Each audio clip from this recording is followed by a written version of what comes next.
یہ دنیا امتحان ہے، یہ دنیا دارالاسباب ہے۔ اس کے تعلق سے فرمایا وما هذه الحیات الدنیا الا لهو ولعب، کہ کیا فرمایا یہ دنیا پانی کے بلبل کی طرح ہے۔ اس کی مثال ایسے ہے جب کوئی انسان دنیا میں آتا ہے تو اس کو ایک عظیم مقصد کے تحت دنیا میں بھیجا جاتا ہے۔ جس عظیم مقصد کے تحت انسان اپنی زندگی گزارتا ہے وہ کیا عظیم مقصد ہے؟ وہ ایمان جیسی عظیم دولت ہے، جس کے تعلق سے اللہ نے فرمایا والعصر ان الانسان لفی خسر، قسم ہے زمانے کی، ان الانسان لفی خسر، یہ انسان جس کو رہنمائی کے لیے، جس کو زمین پر خلیفہ بنا کر، نائب بنا کر اور قوموں کی رہنمائی کرنے کے لیے بھیجا گیا ہے، آج یہ انسان خسارے میں ہے۔ آج یہ انسان جو ہے پوری طریقے سے ناواقف ہے قرآن سے، علوم سے، اللہ کے احکام سے، اس لیے فرمایا اللہ نے والعصر ان الانسان لفی خسر، قسم ہے زمانے کی، یہ انسان خسارے میں ہے۔ اے بچوں، جب تم نے وعدہ کیا تھا تو خاموش بیٹھو، کتنی کام کی بات چل رہی ہے معلوم ہے؟ یہ انسان خسارے میں ہے، یہ انسان نقصان میں ہے، یہ انسان جس کو ہم نے دنیا کے اندر پیدا کیا، اس کی تخلیق کی، لہذا فرمایا کیا فرمایا؟ یہ فرمایا کہ یہ انسان خسارے اور گھاٹے میں ہے۔ الا الذین آمنوا وعملوا الصالحات، مگر وہ لوگ جو ایمان لائے وتواصوا بالحق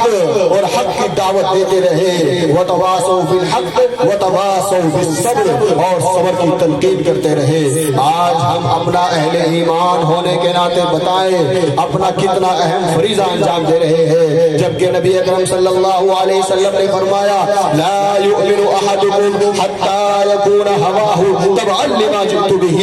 وہ انسان وہ جب تک حقیقی مومن نہیں ہو سکتا، کوئی انسان جب تک حقیقی مومن اور کامل ایمان والا نہیں ہو سکتا جب تک اس کی خواہش نفس اس چیز کے مطابق نہ ہو جائے جس کو میں لے کر آیا ہوں۔ محمد عربی کیا لے کر آئے ہیں؟ محمد عربی صلی اللہ علیہ وسلم پر جب قرآن اترا تو قرآن کی سب سے پہلی ابتدائی وحی کی ابتدائی آیتوں میں اللہ تبارک و تعالیٰ نے علوم نبویہ کو موضوع بنا کر کہا اقرا، سب سے بہترین اور سب سے بہترین بات کیا ہے؟ وہ علم دین ہے۔ تو لہٰذا سب سے پہلی وحی کی آیتوں میں جب محمد عربی پر فرشتہ لے کر حاضر ہوا کہا کہ اقرا پڑھیے۔ ہمیں علم دین کی اہمیت کو سمجھنا ہوگا۔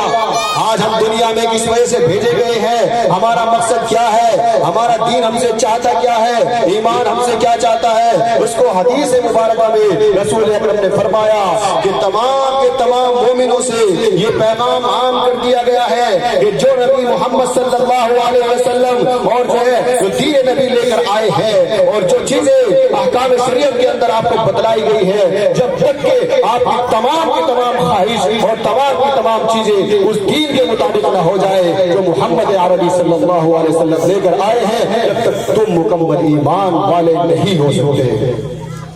محترم ساتھیوں، ایک دوسری جگہ فرمایا لا يؤمن احدكم حتى اكون احب اليه من والده وولده والناس اجمعین۔ محمد عربی تاجدار مدینہ احمد مجتبی محمد مصطفیٰ صلی اللہ علیہ وسلم پر کروڑوں لاکھوں کروڑوں اربوں درود السلام نازل ہو، اور جو ہے پڑھیے ایک مرتبہ بلند آواز سے صلی اللہ علیہ وسلم اللہم صلی علی محمد وعلی آل محمد كما صليت على ابراہیم وعلى آل ابراہیم انك حمید مجید۔ وہ محمد عربی جن کے صدقے میں کائنات وجود میں آئی، وہ محمد عربی جن کے صدقے میں زمین کو اللہ نے تمہارے لیے بچھونا بنایا، وہ محمد عربی جس کے صدقے میں اللہ نے آسمان کو چھت بنایا، وہ محمد الرسول اللہ جن کے صدقے میں اللہ تبارک و تعالیٰ نے آسمان سے پانی برسایا، وہ محمد عربی قربان جائیے اس نبی پر جن کے صدقے میں اللہ تبارک و تعالیٰ نے زمین پر ہمارے لیے میوے اور غلے اگائے اور ہمارے لیے بہترین پھل اور سبزیاں اور ترکاریاں اگائی ہے۔ اس نبی پر قربان جائیے۔ اس نبی نے دوسری جگہ فرمایا کہ وہ ایمان والا نہیں ہو سکتا جب تک کہ اس کو اپنے باپ، اپنے بیٹے اور تمام کے تمام انسانوں سے زیادہ محبت اور اللہ اور اس کے رسول سے محبت نہ ہو جائے. یعنی ہمیں اپنے باپ، اپنے بیٹے اور تمام کے تمام انسانوں سے جو ہے زیادہ محبت کرنے کے لیے کہا جا رہا ہے. قرآن میں فرمایا والباقیات الصالحات خیر عند ربک ثوابا وخیر عملا. اور یہ اولادیں اور یہ مال اور یہ دولت جس کے پیچھے ہم پوری جو ہے ذلیل ہو کر رسوا ہو کر بھاگ رہے ہیں، اس مال کی، اس دنیا کی مثال یہ ہے الدنیا جیفۃ وطالبها کلاب. یہ دنیا ایک مردار کی طرح ہے اور یہ کتے کی طرح ہے. لہذا اس مردار کتے کی طرح اس دنیا کے پیچھے بھاگنے والے انسان کبھی جو ہے کامیاب نہیں ہو سکتے، بلکہ کامیاب ہو سکتے ہیں تو محمد عربی صلی اللہ علیہ وسلم کی جو ہے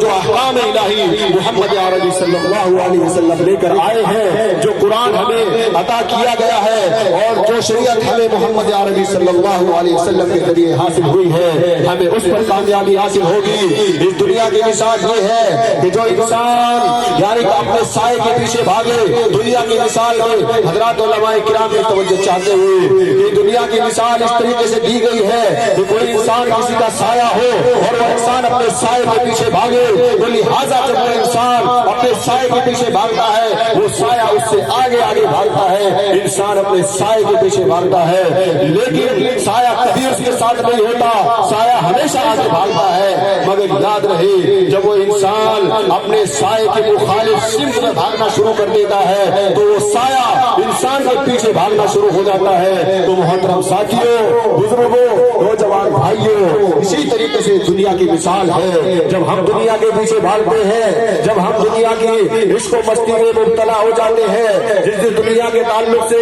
ارشاد باری تعالیٰ ہے وما هذه الحیات الدنیا الا لهو ولعب. یہ دنیا تمہارے لیے کھیل کود ہے، یہ تماشا ہے، یہ دنیا کی رعنائیاں، یہ دنیا کی عشق و مستی، یہ دنیا کی موج مستی، یہ تمہیں ضلالت اور رسوائی کے غار میں دھکیل دے گی. اور اگر کامیاب اگر کوئی چیز کرے گی تو اللہ تبارک و تعالیٰ کے احکام تمہیں کامیاب کریں گے. لہذا یہ کوئی انسان بچے جب کوئی ایسی جگہ پر جمع ہوتے ہیں اور وہ کھیلتے ہیں اور ایک منٹ کوئی ادھر سے گزرتا ہے دیکھتا ہے کہ بہت سارے بچے کھیل رہے ہیں، مگر دوسری منٹ جب وہ ادھر سے آتا ہے